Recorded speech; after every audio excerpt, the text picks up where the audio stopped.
back with The Good Word, where it's time for another episode of Under the Covers, in which Finlay Macdonald reveals the story behind a New Zealand book. This time, a lost classic, David Ballantyne's Sydney Bridge Upside Down.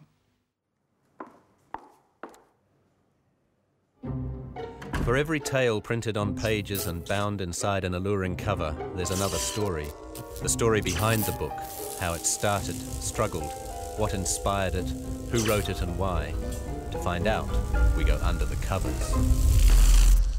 It's worse than a cliche to say that alcohol and journalism walk hand in hand, but only because it's true. The pressures of deadline and the unusual hours make the newsroom and the pub natural neighbours. And many a dreamer or big talker has held forth over a drink or 10 about the novel they have inside them or sitting in the legendary bottom drawer. But then there are those who can rise above the cliche, who can work through the alcoholic haze, who really do have the gift, and who write something of truly lasting importance. David Ballantyne did precisely that with his novel Sydney Bridge Upside Down, one of the lost classics of modern New Zealand literature.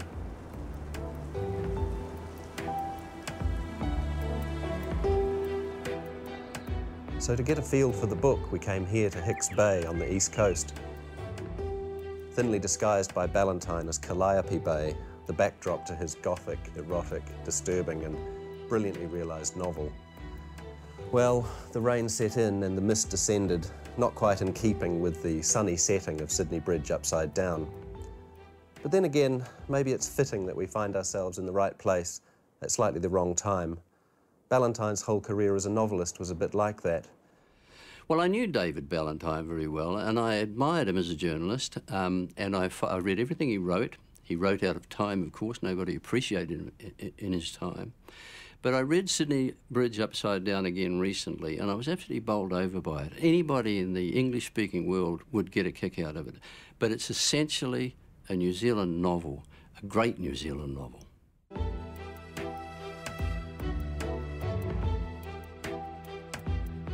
For a book of such quality and significance, it's a little surprising that its author isn't better known.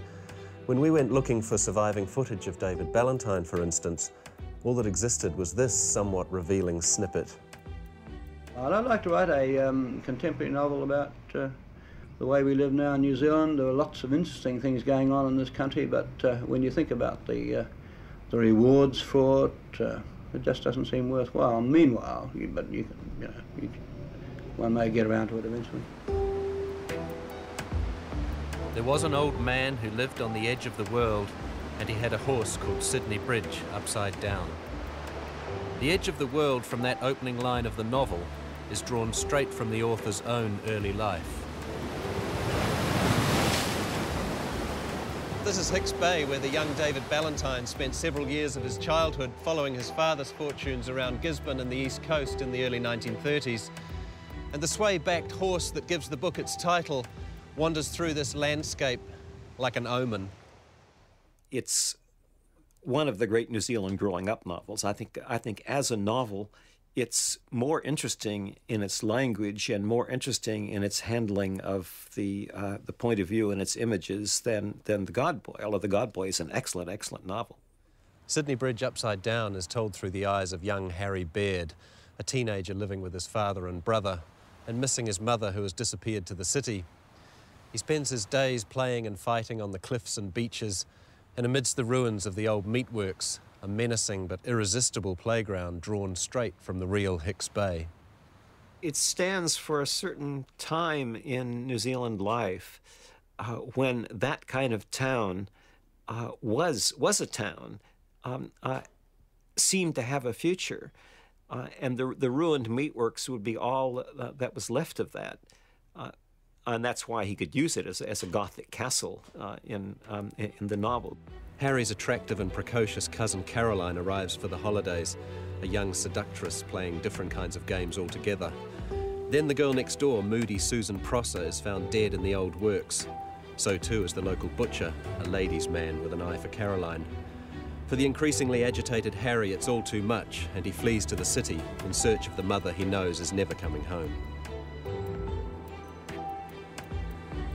It's the way he gradually reveals the things. He makes you feel disquiet about what he's saying.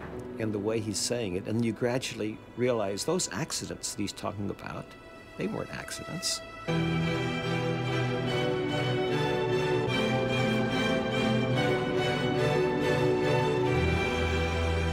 As a coming-of-age novel, it's a very odd one. Ballantyne himself called it a Gothic comedy, which is maybe more a clue to his own nature than an accurate description of the book. Whatever, it quickly found admirers. Frank Sargison called it the one I have been waiting for and a most brilliant, sinister book. And yet it never achieved the success it deserved, and which Ballantyne believed it was owed. He got a couple of brief reviews, but mostly from newspapermen who knew him, that Landfall ignored it. It didn't sell much. It gradually got a kind of underground reputation, but people kept trying to dig it up and say, this is wonderful. Why doesn't anybody pay attention? I think David's feeling was that he wasn't appreciated, and he certainly wasn't. I mean, when you read Sydney Bridge Upside Down now and think that it hardly made a ripple in New Zealand at the time, I mean, that must have been desperately disappointing for him. David Ballantyne sustained his literary ambitions as a working journalist. By the time he wrote Sydney Bridge Upside Down, his third novel, he had risen through the newspaper ranks here and overseas and was a senior editorial writer for the Auckland Star. He didn't really see himself as a journalist. He saw himself as a writer. And in those days, that was a little bit poncy, a little bit, over-optimistic and perhaps unduly ambitious. And he got caught up in the huge drinking culture of journalism at the time, which was hard to avoid, particularly if you're on an evening paper.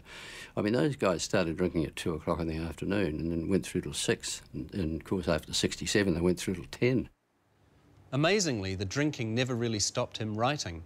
He produced 2 more novels after Sydney Bridge Upside Down, on top of the previous 3, but he died in 1986 of cancer, aged only 61. Had he lived longer, he would undoubtedly have written more and would probably be recognised as one of the greatest New Zealand writers of his generation. It appears we're not the only fans of Sydney Bridge Upside Down. It's about to be reissued by Text Publishing. And that's a good word for another time. Thanks to our panel and our special guest, Dave Dobbyn. If you'd like to know more about the books and people featured on the show, or how to form your own book club, go to our website at tvnz.co.nz and use the keywords Good Word. See you back here next time.